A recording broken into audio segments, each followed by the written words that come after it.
Shalom, my name is Bradley Shavit Artson. I'm the Dean of the Ziegler School of Rabbinic Studies at the American Jewish University. I'm happy at the Rabbinical Assembly's opportunity for us to learn together and to think together about the majestic liturgy of the day. I'd like us to speak right now about Zikhronot, which is part of the pinnacle of the Rosh Hashanah service. The Musaf service is the high watermark signified by the majestic music, by the elaborate ritual, and by the careful attention to the words of the Mahzor.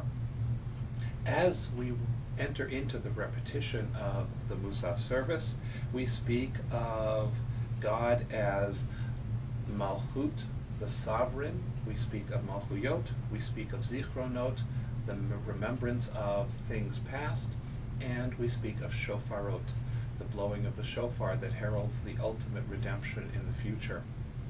Authors in the past have drawn our attention to the way that Malchuyot, Zikhronot, and Shofarot reflect the chronological distinctions of past, present, and future.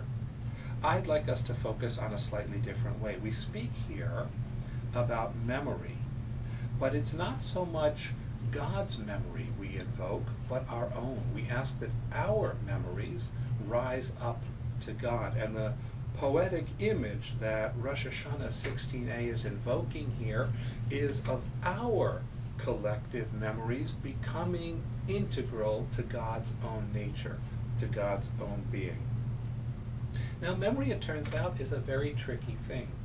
There have been tests run by psychologists at universities in which they will show subjects photographs from their childhood, and out of 10 photographs of actual events, they will create a photoshopped picture in which the person and their loved ones are placed into a scene they never were.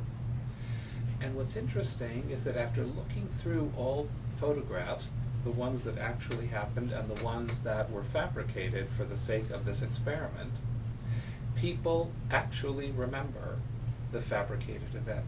They don't distinguish between what really happened and what didn't. It turns out that the way brains work memory is that memories are not a snapshot in your head that you pull out of a file and look at. Every time you reference those memories, you shift them.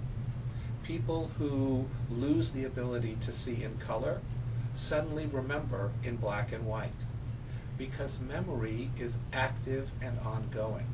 Memory is not about an objective past, it is about a relationship to the past as it lives in the present. And that, I think, is the key to Zikhronot. When we stand together as a community and we focus on memory, ours and God's, we're not speaking about something static and unchanging. We're speaking about the dynamic way in which the past lives in the present, in which our loved ones are truly with us at that moment, in us at that moment, speaking through us. We're thinking about the collective deeds of Am Yisrael, the Jewish people, across the millennia, and how those choices by our ancestors shape our opportunities and constrain our choices today. And we think of ourselves as someone else's ancestors. Those who are yet to be, those who are still becoming, they will look back to our choices as their memory. And the question is, do we live our life in such a way that our memories strengthen us, ennoble us, make us better and richer? Or is the way in which we bring the past into the present crippling and oppressive and rigid? That's the choice that faces us on this day, as in truth it does every day. Memory can be a force for courage and hope and liberation, and memory can weigh us down.